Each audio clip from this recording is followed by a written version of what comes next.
Segera download Quran Tadabbur, tafsir dalam genggaman Anda. Bulan Ramadan adalah bulan Al-Quran.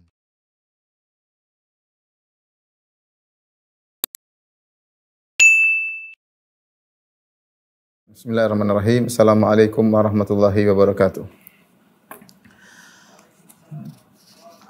Alhamdulillahi ala ihsanih wa syukru lahu ala taufiqihi wa amtinanih. Wa asyhadu an la ilaha illallah wahdahu la syarika lahu ta'ziman li sya'nih. Wa asyhadu anna Muhammadan abduhu wa rasuluhu da'ila ridwani. Allahumma salli alaihi wa ala alihi wa ashabihi wa ikhwanih. Para ikhwan dan akhwat, ya, Majelis Ta'lim Chance yang dirahmati Allah Subhanahu wa taala. Kita pada kesempatan kali ini akan bahas tentang orang-orang terpilih pada hari kiamat kelak yang akan dinaungi oleh Allah Subhanahu wa taala di padang mahsyar di hari yang sangat dahsyat. Kita tahu ketika hari kiamat kelak, ya, ada namanya hari kebangkitan, ya. Kata Allah Subhanahu wa taala, "Wa nufikha fis-sur." Ditiupkan sangkakala, ya. Kemudian ditiupkan sangka pertama, kemudian kedua, "Tsumma nufikha fi ukhra fa idahum qiyamun yanzurun." Kemudian ditiupkan sangkakala yang kedua, maka tiba-tiba tiba-tiba manusia kemudian keluar dari kuburan mereka, berdiri sambil menunggu. Ketika mereka keluar, kata Allah, "Yakhrujuna minal ajdathi ka'annahum jaradun muntashir." Mereka keluar dari kuburan-kuburan mereka seperti belalang yang tersebar. Kita tahu belalang kalau sudah datang ramai tersebar ke kanan ke kiri, bingung seperti orang yang bingung. Ya, dalam ayat yang lain kata Allah Subhanahu wa taala, ya, kal farashil mabthuth, ya, seperti laron yang bertebaran. Bingung, kaget dengan kondisi yang menakutkan tersebut, hari yang sangat dahsyat. Terbagi mereka ternyata dibangkitkan dalam kondisi yang mengenaskan, ya. Kata Nabi sallallahu alaihi wasallam, "Yuhsyarun nasu yaumal qiyamati hufatan uratan ghurlan buhman." Manusia dibangkitkan pada hari kiamat kelak dalam kondisi hufatan, dalam kondisi tidak pakai alas kaki. Uratan, dalam kondisi tidak berpakaian. Ghurlan, dalam kondisi belum disunat. Buhman, dalam kondisi tidak satu pun yang mereka bawa. Mereka dibangkitkan dengan kondisi kebingungan di hari yang sangat dahsyat, ya. Muhti'ina ila da', kemudian ada seruan yang manggil mereka untuk mereka berkumpul. Maka digiringlah manusia seluruhnya ke padang mahsyar. Semua manusia. Kata Allah Subhanahu wa taala, "Qul innal awwalina wal akhirin lamajmu'una ila miqati yaumin ma'lum." Katakanlah bahwasanya seluruh manusia yang dari awal sampai akhir, lamajmu'un, mereka akan dikumpulkan pada hari tersebut dengan pada waktu yang telah ditentukan, itu di padang mahsyar. Semuanya berkumpul manusia. Padatlah manusia ketika itu. Maka setelah mereka berkumpul di padang mahsyar, ya, dalam kondisi kebingungan, dalam kondisi ketakutan, ya, kemudian diturunkanlah matahari.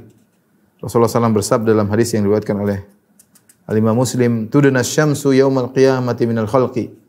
Maka matahari diturunkan pada hari kiamat kelak dekat dengan manusia, hatta takuna minhum kamiqdari mil, sehingga jarak antara matahari dengan manusia seukuran mil. Sang perawi berkata, yaitu Sulaim bin Amir, perawi hadis ini berkata, "Fa wallahi ma adri ma ya'ni bil mil." Sungguh aku tidak tahu apa yang dimaksud dengan mil. Amasafatul ardi amil mil alladhi tuktahalu bihil ain.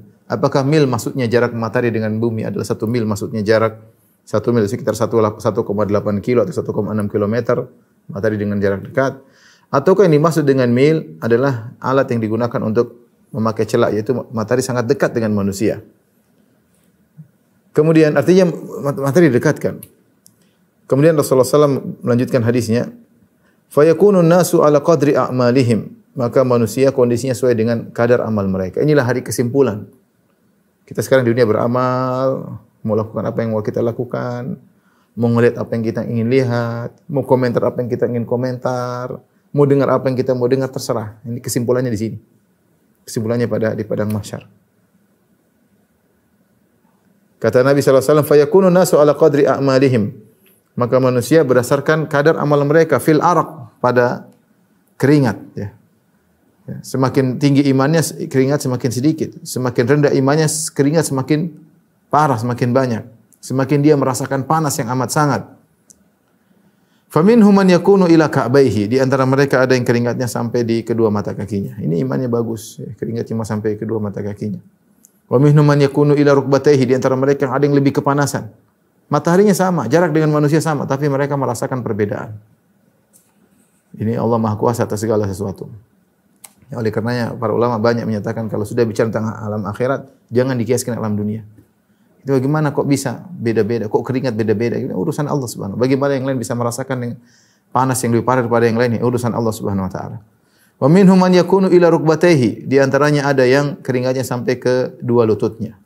Wa minhum man yakunu ila haqwayhi. Di antara mereka ada yang keringatnya sampai ke pinggangnya. Wa minhum man yuljimuhul araqu iljaman. Dan di antara mereka ada yang keringatnya sampai ke mulutnya. Wa asyara Rasulullah sallallahu biyadihi ila fihi. Dan Rasulullah sallallahu menunjukkan tangannya ke arah mulutnya. Inilah kondisi manusia ketika matahari sudah sangat dekat, mereka kepanasan dan mereka ya tidak mati-mati karena mereka ya dibangkitkan dengan ya, bentuk yang baru oleh Allah Subhanahu wa taala. Ya, wa nunsyi'akum fima la ta'lamun. Kata dalam surat Al-Waqiah, kata Allah Subhanahu wa taala, wa nunsyi'akum fima la ta'lamun wa laqad alimtum nas'atal ula. Kalian telah tahu bagaimana penciptaan yang pertama, nanti pada penciptaan berikutnya, kebangkitan, hari kebangkitan, kami akan bangkitkan kalian pada perkara yang kalian tidak ketahui. Manusia dibangkitkan dengan kondisi mereka kuat. Tidak mati-mati, meskipun mereka kepanasan, meskipun mereka kehausan, meskipun keringat bercucuran tiada henti-hentinya. Tapi mereka dibuat kuat oleh Allah untuk ya berada di bawah matahari tersebut. Lebih parah, sebagian ulama mengatakan bahwasanya hari tersebut padang mahsyar padat. Ya, karena manusia dari awal sampai akhir semua dikumpulkan. Benar, bumi wa idzal ardu muddat, tatkala bumi ditarik, didatarkan. Ya. Sehingga menampung semua manusia. Tapi bagaimanapun manusia dalam kondisi padat dan tidak ada yang duduk, semuanya berdiri. Fa idzahum qiyamun yanzurun. Kata Allah, semuanya berdiri menanti. Enggak ada yang duduk-duduk, enggak ada yang tidur berbaring, semuanya berdiri. Bahkan sebagian ulama berpendapat seperti yang disampaikan oleh Ibnu Rajab ya. Disampaikan oleh Ibnu Hajar bahwasanya manusia hanya cukup lokasi dia untuk berdiri saja. Ditambah dengan panas matahari, dengan panas keringat di antara mereka, menjadikan kondisi semakin sulit ketika itu. Namun di sana ada orang-orang yang berbahagia, yang dinaungi oleh Allah Subhanahu wa taala. Meskipun kondisi sangat panas, kondisi sangat terik, tapi mereka merasakan kesejukan. Nabi SAW menyebutkan mereka ada 7 golongan.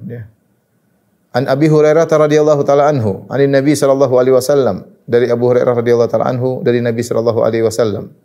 Qala Rasulullah SAW berkata, sab'atun yudhilluhumullah fi dhillihi yauma la dhilla illa dhilluhu.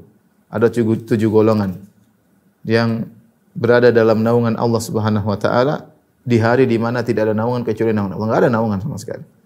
Tahukah Anda bahwasanya ketika kita dibangkitkan ya, di padang mahsyar tidak ada bangunan sama sekali. Ya. Laisa fiha ma'lamun li ahad. Kata Nabi sallallahu alaihi wasallam, padang mahsyar tidak ada tanda-tanda apapun. Tidak ada pohonnya. Kemudian tidak ada lembahnya, enggak ada gunungnya, enggak ada bangunannya, enggak ada tanda apapun. Datar. Sehingga semuanya pasti kena matahari. Tidak ada yang bisa berlindung. Tapi rupanya di hari yang sangat dahsyat tersebut ada 7 golongan yang Allah naungi dengan naungan arsy Allah Subhanahu wa taala. Siapa 7 golongan tersebut? Ya, kata Nabi sallallahu alaihi wasallam, al-imamul adil, yang pertama imam yang adil. Yang kedua, wasyabun nasya'a fi ibadatillah, pemuda yang tumbuh dalam beribadah kepada Allah, ya. Yang ketiga, rajulun qalbuhu mu'allaqun fil masajid. Seorang yang hatinya selalu rindu ke masjid. Hatinya tergantung di masjid, yaitu hatinya selalu di masjid. Wa rajulani tahabba fillah ijtama alaihi wa tafarraqa alaihi. 2 orang yang saling mencintai karena Allah, mereka bertemu, berkumpul karena Allah, dan mereka juga berpisah karena Allah Subhanahu wa taala. Itu yang keempat. Yang kelima, wa rajulun da'atum ra'atun dzatu mansibin wa jamalin. Seorang laki yang dirayu oleh seorang wanita yang memiliki kedudukan dan cantik jelita. Faqala inni akhafullah, dan dia berkata, aku takut kepada Allah. Yang keenam, rajulun tasaddaqa bi sadaqatin fa akhfaha. Seorang yang bersedekah dengan tangan kanannya, ya. Fa akhfaha, kemudian dia sembunyikan sedekahnya. Hatta la ta'lama shimaluhu ma tunfiqu yaminuhu, sampai tangan kirinya tidak tahu apa yang diinfakkan oleh tangan kanannya. Yang terakhir, yang ketujuh, wa rajulun dzakarallaha khaliyan fa fadat aynah. Seorang yang dia bersendirian kemudian dia mengingat Allah Subhanahu wa taala, maka kemudian kedua matanya mengalirkan air mata. Ini 7 golongan adalah orang-orang spesial yang mendapat naungan Allah pada hari kiamat kala, yaitu naungan arsy Allah, di mana orang-orang pada kesulitan, kepanasan, keringat bercucuran, namun mereka 7 golongan ini mendapatkan kebahagiaan. Ikhwan dan akhwat yang dirahmati Allah Subhanahu wa taala, ya. Yang dimaksud dengan naungan Allah datang dalam sebagian riwayat maksudnya adalah dhilli arsyihi, yaitu naungan arsy Allah Subhanahu wa taala. Ya, bukan sifat Allah, tapi naungan arsy Allah. Atau pendapat kedua mengatakan adalah ada naungan yang Allah ciptakan, yang kemudian naungan tersebut mendatangi orang-orang 7 golongan tadi, sehingga mereka meskipun dalam kondisi sangat terik, mereka masih merasakan keteduhan. Ya. Siapa 7 golongan tersebut? Kita jelaskan satu persatu. Yang pertama, ikhwan dan akhwat yang dirahmati Allah Subhanahu wa taala, bapak dan ibu yang dirahmati Allah Subhanahu wa taala, al-imamul adil, imam yang adil. Al-imam al-adil, imam yang adil. Keadilan adalah wad'u syai' fi mahallihi atau wad'u syai' fi mawdhihi, meletakkan suatu pada tempatnya. Itu adalah keadilan. Keadilan dalam Islam bukan berarti persamaan, ya. Karena menyamakan suatu yang berbeda adalah kezaliman, ya. Menyamakan suatu yang berbeda adalah kezaliman. Tapi keadilan meletakkan suatu pada tempatnya. Dan dalam Islam itu yang disebut keadilan. Seseorang diletakkan pada tempatnya, lelaki pada tugasnya, wanita pada tugasnya, masing-masing punya tugas yang berat, ya. Dan itulah keadilan. Adapun menyamakan 2 hal yang berbeda maka tidak benar. Dalam Al-Qur'an banyak sekali Allah membedakan 2 hal yang berbeda. Seperti kata Allah Subhanahu wa taala, "Afa naj'alul muslimina kal mujrimin?" Apakah kami mau menyamakan orang-orang mujrimin, pelaku dosa seperti orang-orang muslimin? Tentunya tidak disamakan. Kata Allah Subhanahu wa taala, ya, hal yastawil ladzina ya'lamuna wal ladzina la ya'lamun? Apakah sama antara orang berilmu dengan orang yang tidak berilmu? Tentu tidak sama, ya. La tastawi ashabul nari wa ashabul jannah. Tidak sama antara penghuni neraka dengan penghuni surga. Ya, banyak Allah bedakan, ya. Am tastawi dzulumatu wan nur, apakah sama antara kegelapan dengan cahaya? Banyak hal dalam Al-Qur'an Allah bedakan 2 hal yang berbeda. Jadi keadilan itu bukan persamaan, ya. Karena sebagian orang merasa namanya adil itu adalah persamaan. Yang kalau memang dua-dua berhak untuk disamakan maka disamakan. Kalau tidak berhak untuk disamakan maka tidak boleh disamakan, ya. Adil adalah meletakkan suatu pada tempatnya. Nah, imam ini adalah imam yang adil. Yang ketika dia berhukum pas sesuai dengan yang maslahat dan tepat pada tempatnya, ya. Memberikan hak orang yang berhak mendapatkan hak tersebut. Dan ini adalah golongan pertama yang Allah sebutkan di antara 7 golongan. Karena ini golongan yang paling susah daripada 6 yang lainnya. Paling berat menjadi seorang imam yang adil. Kenapa? Karena godaannya sangat besar. Godaan, ya. Apalagi kalau kita bicara tentang kerajaan, ya. Ya. Godaan sangat besar, ya. Dia bisa berbuat semena-mena, dia bisa menguasai harta rakyat semena-mena. Dia bisa mendolimi orang semena-mena, dia bisa melakukan kemaksiatan seenaknya, ya.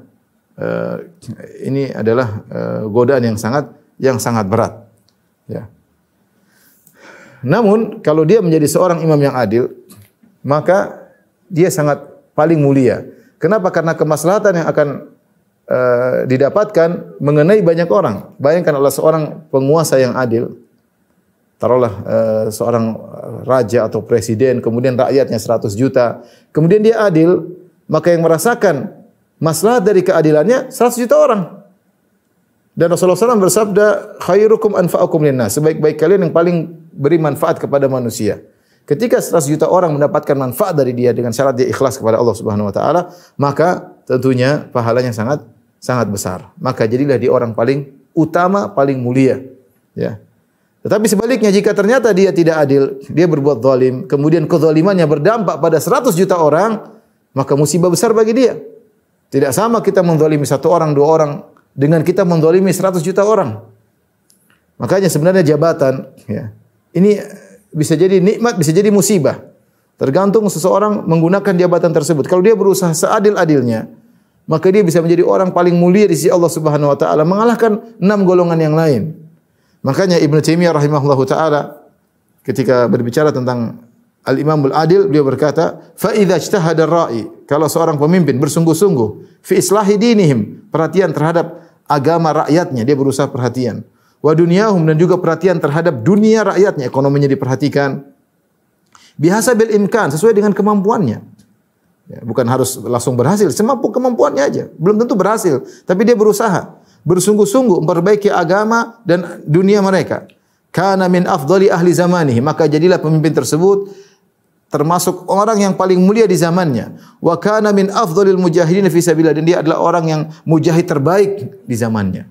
Subhanallah, Ibnu Taimiyah mengatakan wa kana min afdhalil mujahidin fi sabilillah, termasuk mujahid terbaik fi sabilillah. Jadi karenanya ketika Nabi menyebutkan 7 golongan, yang Nabi sebutkan yang pertama adalah al-imamul adil. Maka jabatan memang kalau bukan nikmat adalah musibah, ya. Al-Imam Ibnu Hajar rahimahullahu taala ketika menjelaskan tentang imam adil yang dimaksud bukan berarti harus al-imamul azam, bukan berarti harus raja, bukan harus presiden, tidak harus. Ya, tentu semakin tinggi kedudukannya semakin berat tanggung jawabnya. Tetapi kata beliau mencakup imam-imam yang di bawahnya, pemimpin seperti gubernur, seperti wali kota, seperti bupati, seperti camat, ya. Ya, ini juga termasuk. Bahkan kata Ibnu Hajar, seorang, ya, pemimpin di rumah, dia adil dalam mensikapi keluarganya, mensikapi anak dia adil, mensikapi kalau dia punya istri lebih dari satu, dia adil dalam mensikapi istri-istrinya, maka dia juga masuk dalam hadis ini. Tapi tentu kadar berbeda dengan al-imamul azam, berbeda dengan orang yang di bawah dia ada 100 juta, 200 juta, berbeda. Tetapi dia bisa mendapatkan, ya, pahala dari sisi keadilannya di ruang lingkup kekuasaannya, bahkan dalam rumah tangga. Dalilnya apa? Kata Ibnu Hajar, dalilnya sabda Rasulullah SAW, innal muqsitina indallahi ala manabira min nur. Sungguhnya orang-orang yang adil berada di sisi Allah pada hari kiamat, kelak di atas mimbar-mimbar yang terbuat dari cahaya. Kemudian Rasulullah menjelaskan mereka itu adalah alladzina ya'dilun fi hukmihim, yaitu orang-orang yang adil dalam hukum mereka, wa ahlihim, dan dalam keluarga mereka, wa mawullu, dan apa saja urusan yang diserahkan kepada mereka. Ini dalil bahwasanya yang dimaksud dengan imam yang adil memang paling top, yang pertama adalah presiden, raja, setelah itu kemudian gubernur atau menteri atau yang punya bawahan yang banyak. Namun termasuk juga imam-imam kecil, bahkan imam dalam rumah tangga. Kepala sekolah misalnya, dia punya anak buah di bawah. Maka seorang dimanapun dia diberikan jabatan, dia berusaha untuk bersikap seadil-adilnya. Ya. Dan saya ingatkan orang-orang yang memiliki jabatan di kenegaraan, hati-hati. Ya. Kalau dia bekerja dengan sebaik-baiknya, dengan seadil-adilnya, maka dia bisa masuk dari golongan imam yang adil pada hari kiamat kelak. Namun kalau dia tidak adil, dia zalim, memanfaatkan jabatannya untuk kepentingan pribadinya, ya, untuk kemaslahatan kerabatnya, sementara masyarakat jadi korban, maka hati-hatilah, ya.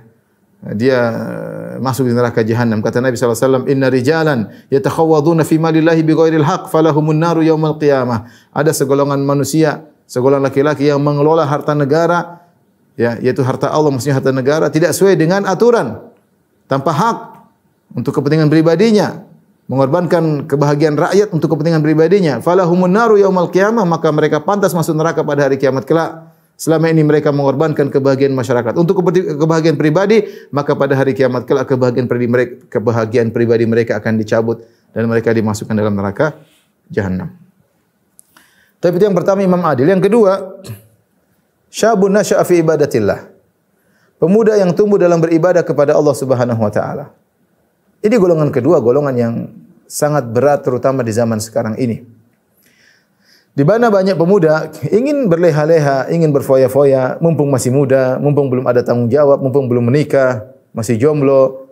Banyak di antara mereka yang memuaskan keinginan mereka, ya. Sehingga kita bilang pantas masih muda, wajar masih muda. Sehingga mereka bermaksiat seakan-akan adalah suatu kewajaran. Ya. Oleh karenanya mendapati pemuda yang tumbuh dalam ketaatan kepada Allah, ini tidak mudah ya. Pemuda yang menundukkan pandangan, pemuda yang tidak berpacaran, pemuda yang mensucikan matanya dari menonton film-film yang ada di bertebaran, ya. Pemuda yang tidak kenal namanya drama-drama Korea, drama ini macam-macam tidak tahu ya. Pemuda yang tidak sibuk dengan menonton bola kesana kemari, enggak. Dia sibuk dengan beribadah kepada Allah. Apakah ada pemuda tersebut seperti ini? Ada, tapi jarang. Makanya dia spesial. Makanya dia spesial. Kalau kita udah tua-tua, udah lewat ya masanya. Kita bicara yang muda-muda. Yang muda-muda. Ya. Mereka, kesempatan di hadapan mereka untuk bersenang-senang, untuk membuang-buang waktu, membuang-buang umur mereka, ternyata dia tidak. Dia tidak. Dia sibukkan dirinya untuk menuntut ilmu. Dia sibukkan dirinya untuk belajar. Sebenarnya kalau kita lihat kisah-kisah para ulama, mereka masih muda, mereka sudah belajar. Imam Syafi'i, Imam Ahmad, Imam Ibn Manda, ya, banyak. Imam Ibn Manda kemarin saya sebutkan biografinya. Dia keluar umur 20 tahun, menuntut ilmu, balik lagi umur 60, subhanallah. Habis masa mudanya untuk menuntut ilmu, mencari hadis. Dan siapa yang masa mudanya dia bisa bertahan di atas ketakwaan, maka masa tuanya lebih mudah. Sebagaimana dikatakan oleh pepatah Arab, man syabba ala syai' syaba alaihi. Siapa yang di masa muda bertahan pada suatu kebiasaan, maka masa tuanya akan juga seperti itu. Maka kita sampaikan kepada anak-anak kita, ya, bahwasanya di antara keutamaan pemuda yang taat kepada Allah, mereka akan dinaungi oleh pada hari kiamat kelak. Masa muda memang masa yang menggiurkan untuk berfoya-foya, berleha-leha. Tapi kita motivasi mereka. Lihat, Allah Subhanahu wa taala dalam Al-Qur'an banyak menyebutkan para pemuda yang hebat. Para pemuda yang hebat, seperti firman Allah Subhanahu wa taala tentang Nabi Ibrahim. Ya, Nabi Ibrahim ketika dia berdakwah, dia masih muda. Kata orang-orang kafir di zaman Ibrahim, sami'na fatan yadhkuruhum yuqalu lahu Ibrahim. Kata mereka, kami dengar ada seorang pemuda yang mencela Tuhan-Tuhan kita. Namanya Ibrahim. Pemuda. Masih muda. Allah bercerita tentang Ashabul Kahfi. Sudah kita ceritakan dalam kajian tersendiri. Ashabul Kahfi itu siapa? Mereka anak-anak bangsawan. Bapak-bapak mereka adalah pejabat-pejabat. Ya. Tapi mereka memilih untuk bertakwa kepada Allah. Kata Allah, innahum fityatun amanu bi rabbihim wa zidnahum huda. Mereka adalah para pemuda yang beriman kepada Rabb mereka. Mereka meninggalkan semua kemewahan, kekayaan untuk bertakwa kepada Allah, bahkan mereka harus kabur. Siapa mereka? Innahum fityah. Mereka adalah para pemuda. Allah sebut tentang pemuda. Lihat Maryam, masih muda. Maryam, Allah sebutkan kisahnya bagaimana allati ahsanat farjaha, yang menjaga kemaluannya. Yang datang malaikat Jibril dalam bentuk lelaki yang sangat tampan, tapi dia menghindar. Dia menyangka ini adalah lelaki yang ingin menggodanya, ternyata tidak, tapi dia menjaga dirinya. Allah sebutkan kisah-kisah para pemuda dalam Al-Quran.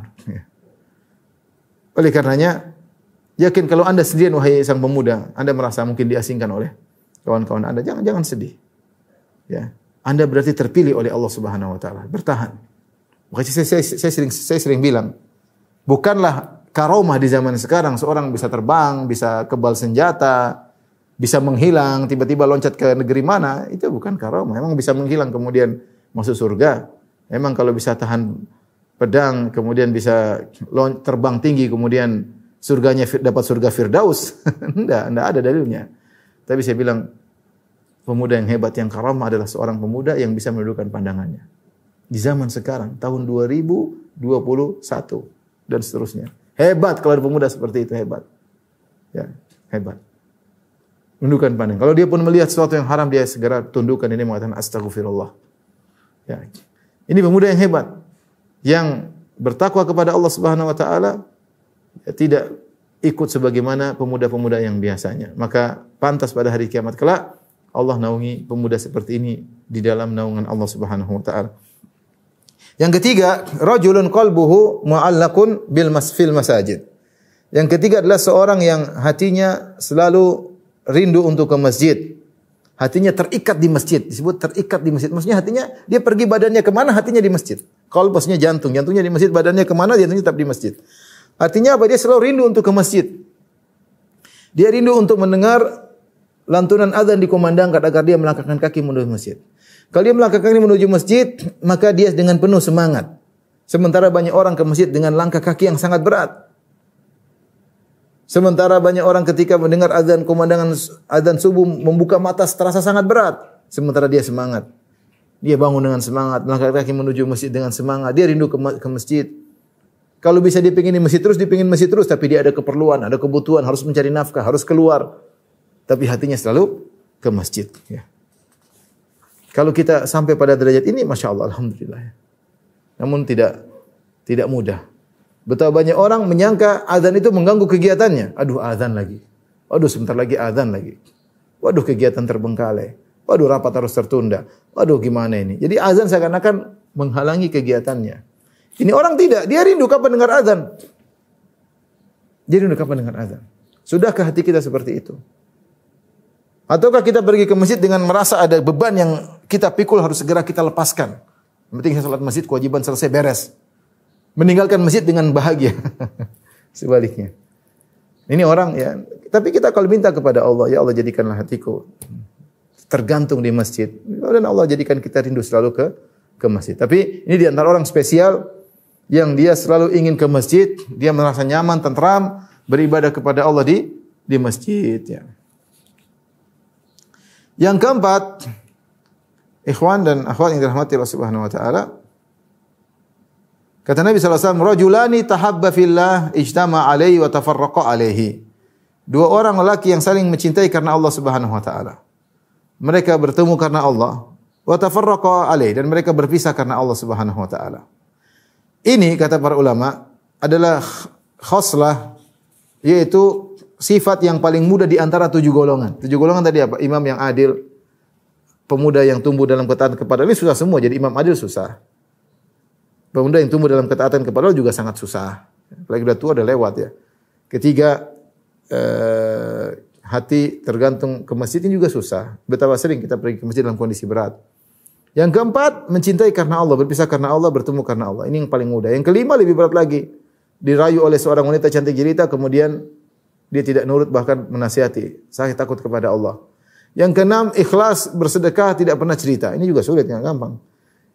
Yang ketujuh, sendirian kemudian menangis dengan berderai air mata karena takut kepada Allah atau karena rindu bertemu dengan Allah. Ini juga berat. Sebenarnya mengatakan yang paling ringan mencintai seorang karena Allah. Kita mencintai dia karena Allah, sudah. Dia bertakwa, saya bertakwa, kita jadi ketemenan, teman pengajian, teman dakwah, teman baksos ya. Teman haji, teman umrah, Masya Allah, kita berteman karena Allah Subhanahu wa taala. Ini mudah. Ya. Sehingga sebenarnya mengatakan ini adalah kemudahan. Banyak orang bisa masuk di 7 golongan dari sisi ini. Sisi berteman karena Allah, bersahabat karena Allah. Tinggal kita berteman dengan orang teman kita karena Allah, kemudian kita menjaga pertemanan tersebut. Kita berteman karena Allah, bukan karena duniawi. Bukan karena dia punya harta banyak saya jadi teman, enggak. Tapi karena dia bertakwa, kita bisa bekerja sama dalam ketakwaan.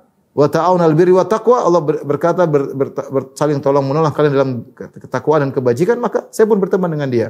Saya pun berteman dengan dia. Dan di antara ciri bahwasanya orang yang berteman karena Allah, seharusnya pertemanan tersebut langgeng. Meskipun mereka sudah lama tidak bertemu, ketemu nyambung lagi. Dan mereka tidak berpisah karena perkara pergesekan duniawi. Karena dia tahu teman dia tidak sempurna, sebagaimana dia juga tidak sempurna. Kalau ada pergesekan duniawi tidak memutuskan pertemanan mereka.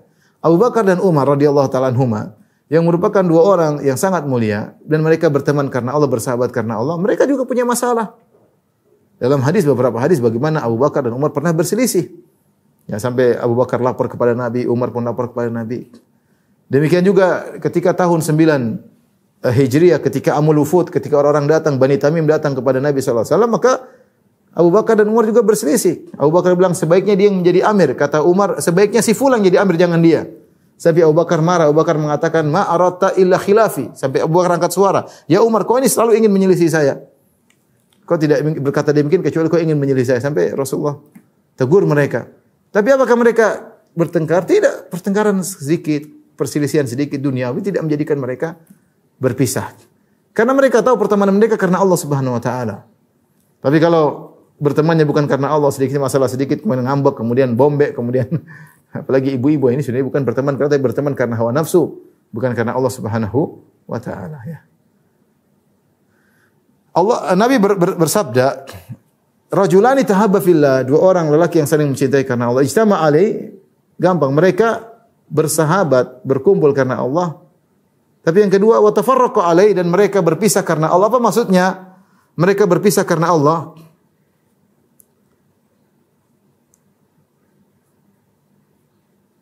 Di sini ada beberapa pendapat, saya sebutkan sini. Yang pertama, yang dimaksud dengan mereka berpisah karena Allah, yaitu ketika mereka bertemu dalam kajian misalnya atau dalam kegiatan, kemudian mereka berpisah.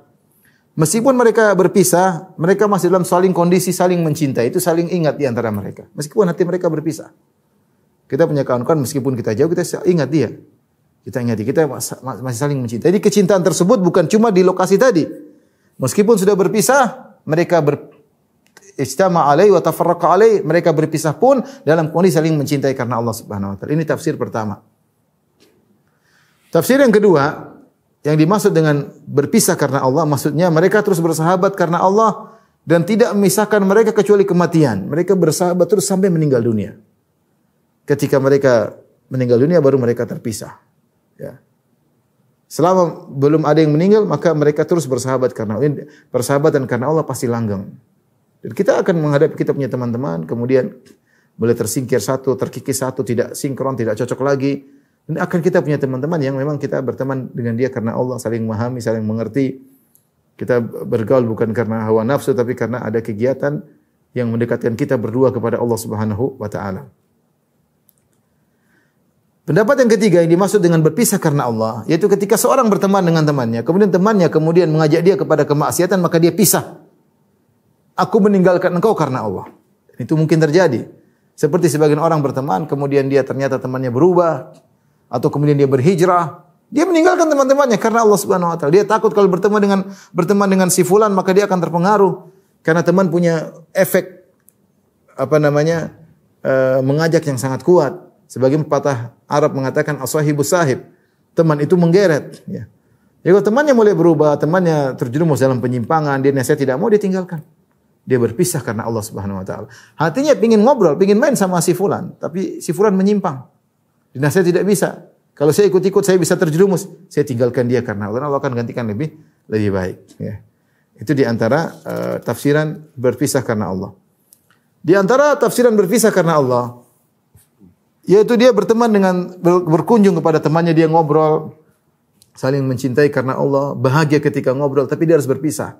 Kenapa harus dia berpisah? Karena banyak privasi dia yang harus dia lakukan sendiri, tidak mungkin bersama dengan temannya. Dia melakukan privasi tersebut karena Allah Subhanahu wa taala. Contoh, dia harus mengurus anak istrinya karena Allah. Dia harus sholat malam, dia harus ngaji. Kalau ngobrol terus kapan ngajinya? Kalau ngobrol terus sampai malam, kemalaman, akhirnya ngantuk, tidak bisa bangun malam. Ya. Kalau ngobrol terus sama teman, jalan sana, jalan kemari, duit habis, kapan mau sedekah? Kalau ngobrol sama teman terus, kapan mau ngobrol sama istri dan anak-anak? Maka meskipun dia mencintai temannya tersebut, ditinggalkan karena Allah. Tinggalkan nanti ketemu lagi. Ya. Ya, tinggalkan nanti ketemu lagi. Ya. Jadi bukan konsekuensi pertemanan karena Allah tiap hari ketemu. Enggak demikian, enggak harus demikian. Apalagi datang dalam riwayat Rasulullah SAW bersabda, "Zur ghibban tazdad hubban." Kunjungilah sesekali, maka akan semakin menambah kecintaan di antara kalian. Ya. Kita bisa saja bertemu dengan seorang tiap hari, tapi kita lebih mencintai teman kita yang kita bertemu dengan dia jarang-jarang. Ya. Ada keperluan kita ketemu, ada keperluan yang enggak perlu. Kita punya privasi masing-masing, kita menghargai privasi dia dan dia menghargai privasi kita. Ini di antara tafsiran wa tafarraqa alaih. Mereka berpisah karena Allah Subhanahu wa taala. Saya ulangi, jadi ada beberapa tafsiran. Yang pertama, berpisah karena Allah maksudnya meskipun berpisah tetap hati saling mencintai, kecintaan mereka tidak terfokus pada tempat pertemuan mereka. Yang kedua, maksudnya mereka bersahabat sampai meninggal dunia. Yang ketiga, maksudnya jika ada di antara mereka berubah kondisi, terpengaruh dengan pemikiran yang menyimpang atau yang sesat, kemudian ditegur tidak mau, takut terpengaruh, dia tinggalkan temannya tersebut. Kemudian yang keempat, di antaranya tadi dia harus berpisah karena masing-masing ada punya privasi yang harus dia kerjakan. Beribadah kepada Allah, untuk ngaji, tilawah sendiri, baca tafsir, untuk ikut pengajian, untuk mengurus anak istri, untuk sholat malam, dan lain-lain. Taib. Yang kelima,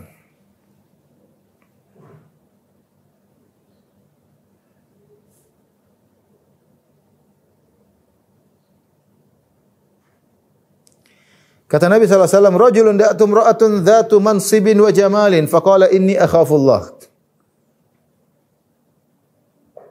Seorang laki-laki yang diajak oleh seorang wanita untuk berzina, wanita tersebut luar biasa, memiliki kedudukan dan cantik.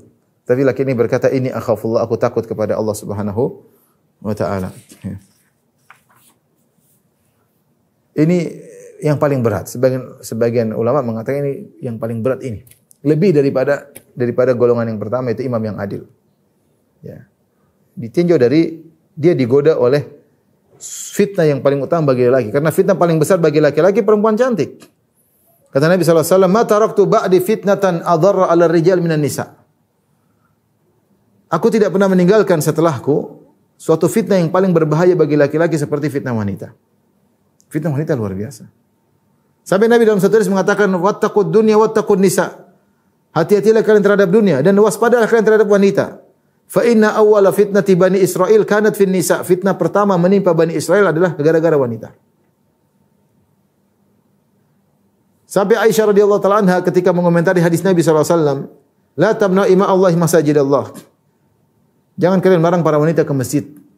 Meskipun di rumah lebih baik, wa ituhunna khairan lahun. Wanita lebih baik di rumah, salat di rumah. Tapi kalau mereka ke masjid enggak apa-apa. Aisyah mengatakan, "Lau ra'a Nabi sallallahu alaihi wasallam ma tuhdithun nisa al-yaum la mana'ahunna."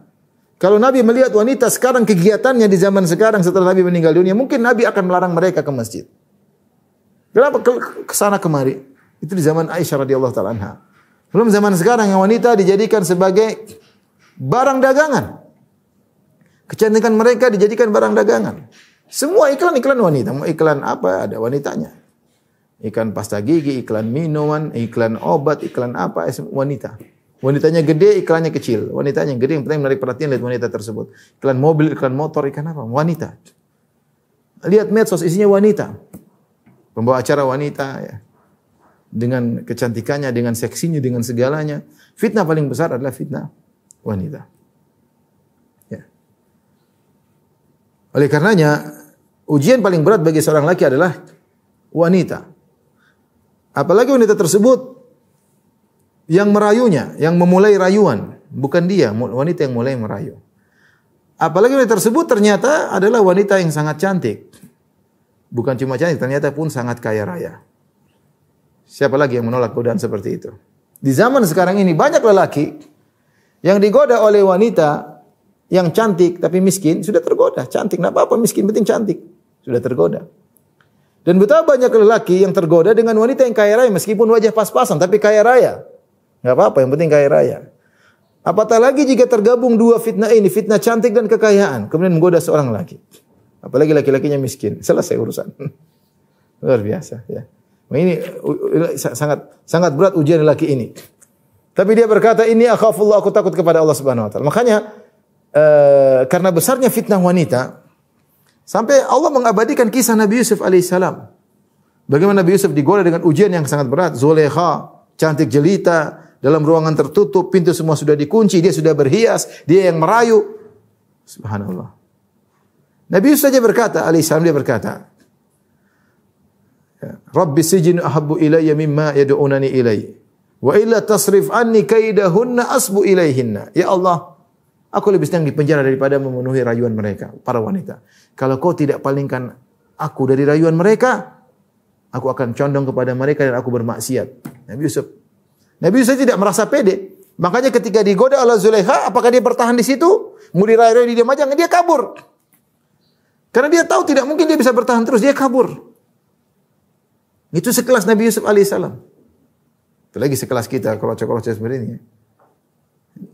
Melihat, ya, namanya tabiat lelaki melihat wanita cantik tertarik. Ya.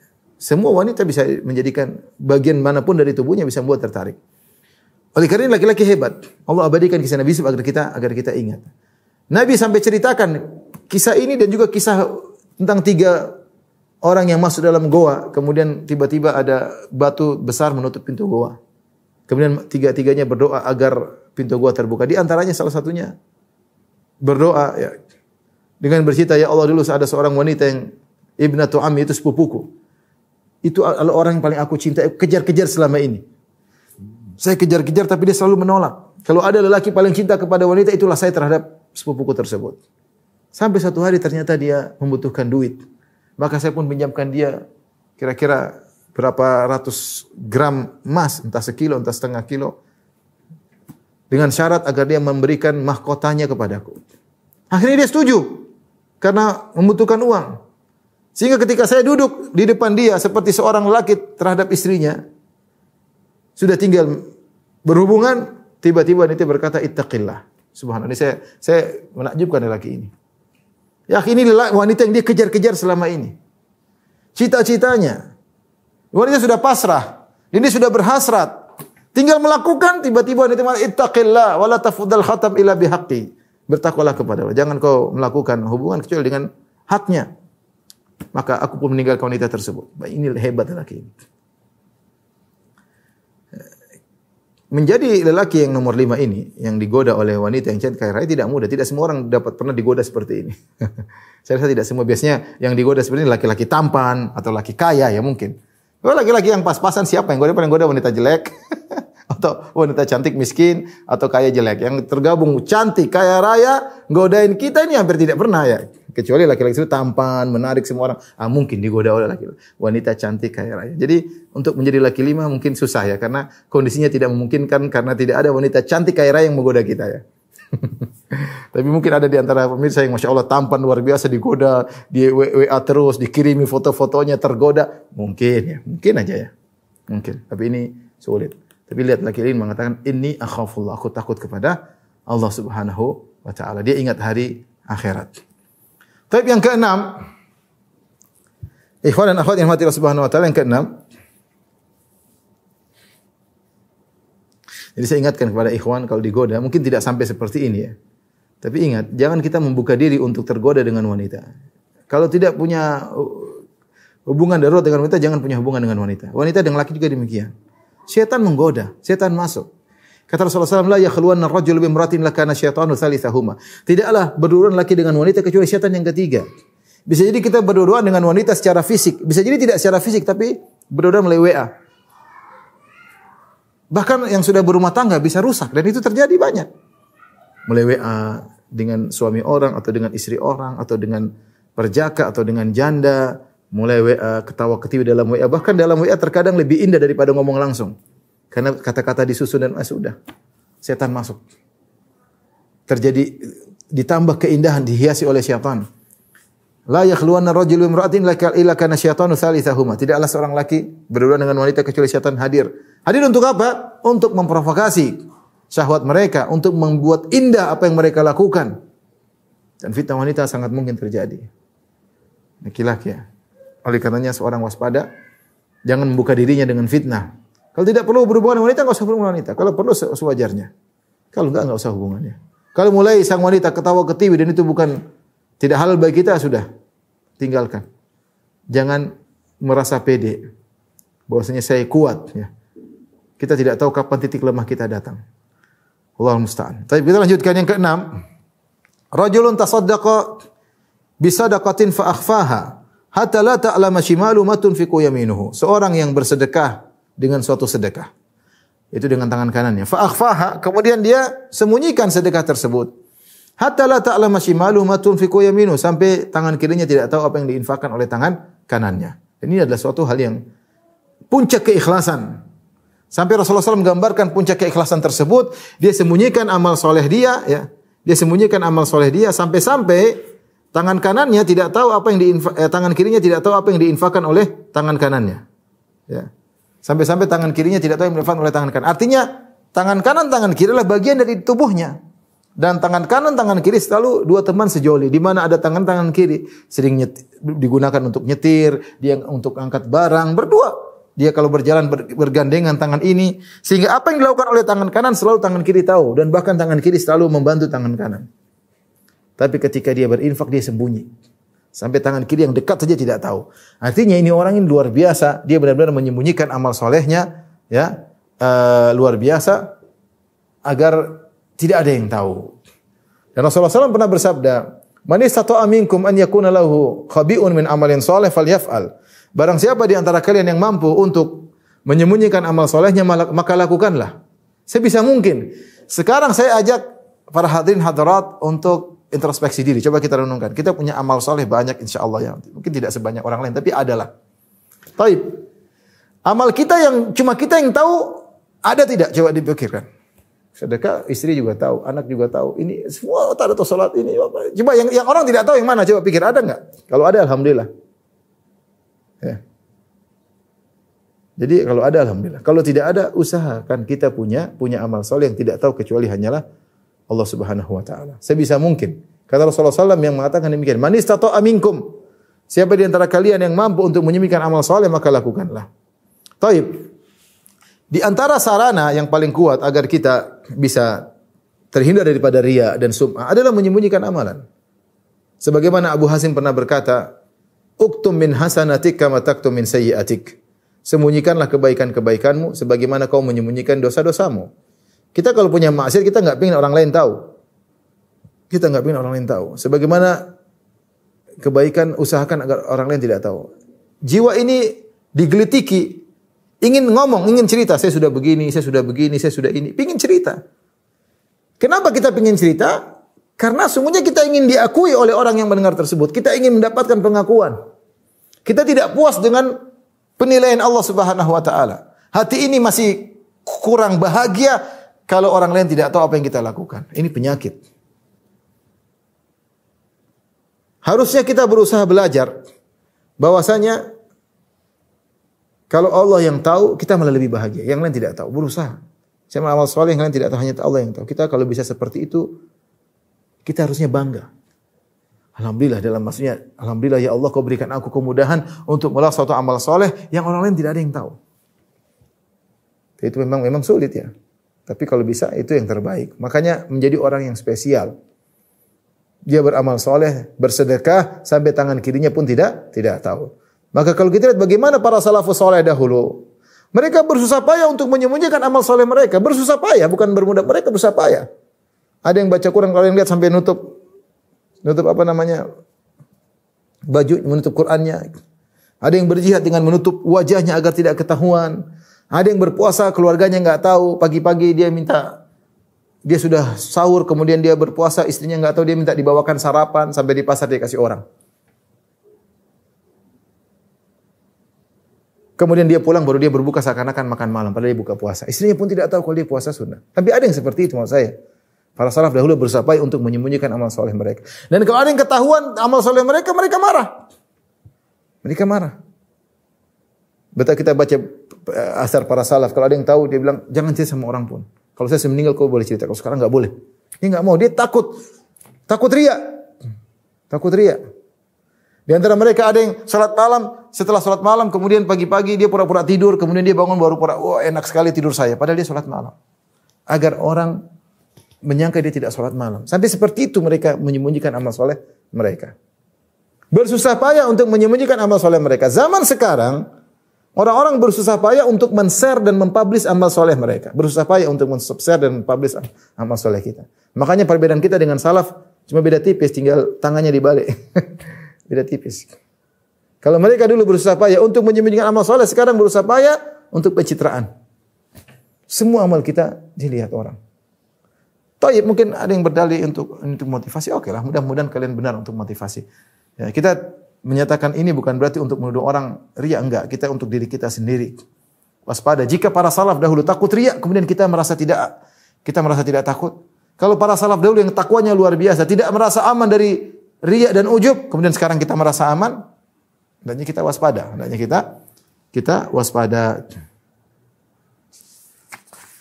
Oleh karenanya yang memotivasi kita untuk menyembunyikan amal karena pahala ibadah yang tersembunyi lebih besar daripada ibadah yang nampak. Kecuali kita dibolehkan menampakkan ibadah kalau ada masalah, tapi asalnya ibadah yang tersembunyi lebih besar. Contoh sedekah, kata Allah Subhanahu wa taala dalam surat Al-Baqarah ayat 271, "In tubudus shadaqati fa ni'mahi." Kalau kalian menampakkan sedekah kalian maka itu baik, enggak ada masalah, yang penting ikhlas. Tetapi wa in tukhfuha, tapi kalau kalian sembunyikan sedekah kalian, wa tu'tuhal fuqara, dan kalian berikan kepada para fuqara, fa huwa khairul lakum, maka itu lebih baik bagi kalian. Disembunyikan lebih baik. Wa yukaffiru ankum min sayyi'atikum, dan Allah akan mengampuni dosa-dosa kalian kalau kalian menyembunyikan amal soleh kalian. Wallahu bima ta'maluna khabir. Allah tutup ayatnya yang mengatakan Allah Maha mengetahui apa yang kalian lakukan. Jadi sedekah kalian sembunyikan, Allah Maha tahu. Yang penting Allah tahu, selesai. Jadi kalau kita bersedekah, bismillah, kasih, ya Allah sudah tahu, selesai urusan. Orang enggak tahu lebih baik daripada orang tahu. Sampai di antara para ulama yang mengatakan di antara menyembunyikan sedekah yang tersembunyi adalah kita membeli tanpa harus menawar. Kita bisa tawar, kita tahu, tapi kita enggak tawar, kasih aja sudah. Kita niatkan untuk sedekah yang tidak kita tawar terus, padahal bisa ditawar, kita tahu, tapi kita tidak perlu tawar, ya itu sedekah tersembunyi. Yang terakhir, ikhwan dan akhwat yang rahmatillah subhanahu wa ta'ala, rajulun dzakarallaha khaliyan fafadat aynah. Seorang yang dia mengingat Allah sendirian, fafadat aynah, dan kemudian matanya mengalirkan air mata. Dalam sebagian riwayat sampai air matanya jatuh ke tanah, yaitu benar-benar berderai air matanya sampai menetes di tanah, ya. Kenapa dia menangis? Ingat, di sini disebutkan khalian, sendirian. Dia bukan menangis di depan banyak orang. Bukan menangis ketika orang banyak melihat, sendirian. Dia salat malam sendirian, fi jawfil lail, di tengah malam. Istrinya lagi tidur, dia menangis di depan Allah. Menangis karena apa? Dua. Pertama, karena takut kepada Allah atau karena rindu bertemu dengan Allah Subhanahu wa taala. Dalam hadis kata Nabi sallallahu alaihi wasallam, "Ainani lam tamassuhun nar." Dua mata yang tidak akan disentuh oleh neraka jahanam. Ainun bakat min khasyatillah wa ainun tahrusu fi sabilillah. Mata yang menangis karena takut kepada Allah dan mata yang begadang karena menjaga di perbatasan atau menjaga di jalan Allah Subhanahu wa taala. Ini dua mata tidak akan disentuh oleh api neraka. Maka seorang berusaha agar matanya bisa menangis. Bukan di hadapan banyak, terkali bersendirian. Entah karena takut kepada Allah atau karena rindu. Di antara doa Nabi sallallahu alaihi wasallam, "As'aluka ladzatan nadhari ila wajhik wa syauqa ila liqa'ik." Ya Allah, aku mohon kepada Engkau kelezatan mandang wajahmu. Wa syauqa ila liqa'ik, dan kerinduan untuk bertemu denganmu. Ya. Fi ghairi dharra mudhirra wala fitnatin mudhillah. Ya, aku ingin perasaan itu hadir bukan dalam kondisi lagi fitnah besar, pengen mati, dalam kondisi sakit, dalam kondisi nyaman. Tetap ada kerinduan ketemu Allah. Dalam kondisi nyaman, ya, ingin melihat wajah Allah Subhanahu wa taala. Kita minta kepada Allah agar hati kita diberikan kerinduan kepada Allah Subhanahu wa taala. Saking rindunya sampai seorang bisa menangis, saking rindunya bertemu dengan Allah Subhanahu wa taala. Ini juga disebutkan oleh para ulama, ada nilai keikhlasan, karena menangis itu bisa ikhlas, bisa juga tasannu, bisa juga riya. Ada orang menangis karena depan banyak orang, tangisnya dibuat-buat, ada. Tapi niatnya nangisnya ikhlas, dia di sendirian. Dia nangis karena Allah Subhanahu wa taala, bukan dibuat-buat. Bukan dibuat-buat. Inilah 7 golongan ikhwan dan akhwat yang rahmatillah Subhanahu wa taala yang akan dinaungi oleh pada hari kiamat kelak. Ada beberapa catatan. Yang pertama, dalam hadis Rasulullah mengatakan rajulun, seorang laki. Namun kata para ulama tidak ada mafhumnya, artinya wanita juga masuk. Kalau seorang wanita kemudian misalnya menjadi mudirah, menjadi kepala sekolah wanita, sekolah akhwat misalnya, kemudian dia adil, maka termasuk juga, ya. Contoh, ya. Kemudian misalnya lelaki berteman karena Allah, berpisah karena, bisa dua wanita yang berteman karena berpisah karena Allah. Jadi bukan cuma laki-laki, perempuan juga. Contoh misalnya rajulun, agak susah, rajulun qalbu mu'allaqun fil masjid. Seorang laki yang hatinya tergantung di masjid, kata para ulama, kecuali ini, karena wanita yang terbaik adalah di rumah. Tapi bisa diartikan wanita yang selalu rindu untuk sujud, seperti kata Syekh Utsaimin rahimahullahu taala. Itu wanita yang rindu untuk sujud. Kalau sudah sujud dia tenang, senang ibadah salat. Mudah-mudahan termasuk dalam 7 golongan tersebut. Demikian juga lelaki yang digoda oleh wanita, tapi juga sebaliknya, wanita digoda oleh laki yang tampan dan kaya raya. Ini lebih banyak mungkin seperti ini. Wanita yang digoda oleh laki yang tampan dan kaya raya mungkin lebih banyak daripada laki digoda oleh wanita yang tampan dan kaya raya. Kemudian lelaki yang bersedekah dia sembunyikan, demikian juga wanita yang bersedekah dia sembunyikan sedekahnya. Sebagaimana lelaki yang bersendirian ingat Allah kemudian menangis, wanita juga demikian, ya. Demikian juga demikian. Kemudian lafal 7, sab'atun, 7 golongan yang Allah naungi pada hari kiamat kelak. Kata para ulama juga tidak ada mafhum, ya. Maksudnya bukan berarti selain 7 ini enggak ada, tapi ada juga selain 7. Bahkan sebagian ulama berusaha mengumpulkan pahala-pahala lain yang juga mendatangkan naungan Allah pada hari kiamat kelak selain 7 tersebut. Ibnu Hajar dalam Fathul Bari mengumpulkan sebagian amal-amal lain. Ya, kata Ibnu Hajar dalam syairnya, wazid sab'atan, tambah selain daripada 7 golongan ada golongan yang lain. Idzala ghazin wa aunahu, yaitu menaungi dan menolongi seorang mujahid, ya, orang berjihad kemudian dikasih bantuan, dibantu keluarganya, dia berperang karena Allah Subhanahu wa taala, juga mendatangkan naungan Allah. Wa indhara dhi usrin wa takhfifa himlihi, atau menunda, ada orang yang berhutang sama kita, waktunya jatuh tempo kita tagih, namun dia kelihatan memang dia tidak bisa, tidak mampu, kita kasih tunda. Ini juga mendatangkan naungan Allah pada hari kiamat. Kalau atau kita mengurangi hutang dia punya hutang 10 juta, kita bayar 5 juta aja termasuk. Wa irfada dhi ghurmin wa auna mukatibin, ya, demikian juga membantu orang yang punya hutang, kita bayarkan hutangnya. Ini juga mendatangkan naungan pada hari kiamat kelak. Wa auna mukatibin, membantu budak mukatab. Mukatabin itu budak yang membeli dirinya dari majikannya. Dia bilang, majikanku, saya membeli diri saya. Kau jual diri saya berapa? Kalau misalnya 1.000 dinar, ya sudah, saya akan kerja, saya akan bayar. Kalau sudah 1.000 dinar, saya bebas. Nah, kalau ada orang bantu untuk memerdekakan budak tersebut, juga mendatangkan naungan pada hari kiamat kelak. Wa tajir sidqin fil maqali wa fi'lihi. Demikian juga pedagang yang jujur dalam perkataannya dan perbuatannya. Ini juga mendatangkan naungan Allah pada hari kiamat kelak. Ya. Di antara juga misalnya sedekah juga semakin besar sedekah semakin besar naungan. Kalau tadi keikhlasan dalam bersedekah, sedekah secara umum juga mendatangkan naungan. Kata Nabi SAW, kullu mri'in fi dhilli sadaqati hatta yufsala bainan nas. Setiap orang akan berada di bawah naungan sedekahnya sampai Allah menghukum di antara manusia. Semakin besar sedekah kita, semakin besar naungan. Maka tidak usah ragu-ragu, kalau kita sedekah itu aset kita di padang mahsyar nanti. Demikian juga di antaranya membaca surat Al-Baqarah, surat Ali Imran. Rasulullah SAW bersabda, Iqra'ul Qur'an fa innahu ya'ti yaumal qiyamah syafi'in ashabihi. Bacalah Al-Quran, sesungguhnya Al-Quran akan datang pada hari kiamat menjadi pemberi syafaat bagi para pembacanya. Iqra'u Zahrawaini, dan bacalah surat Al-Baqarah dan surat Ali Imran. Fa innahuma ta'tiyani yaumal qiyamati ka'annahuma ghammatani au ka'annahuma ghayatani au ka'annahuma firqani min tayrin sawaf. Ya. Karena surat Al-Baqarah dan surat Al-Imran akan datang pada hari kiamat kelak seperti dua awan, seperti dua menaungi pembacanya, seperti dua kelompok burung yang sedang terbang untuk membela pembacanya. Inilah ikhwan dan akhwat yang dirahmati Allah Subhanahu wa taala, apa yang bisa kita sampaikan pada kesempatan kali ini. Semoga Allah Subhanahu wa taala menjadikan kita termasuk dari golongan-golongan tersebut. Demikian alhamdulillah rabbil alamin. Assalamualaikum warahmatullahi wabarakatuh.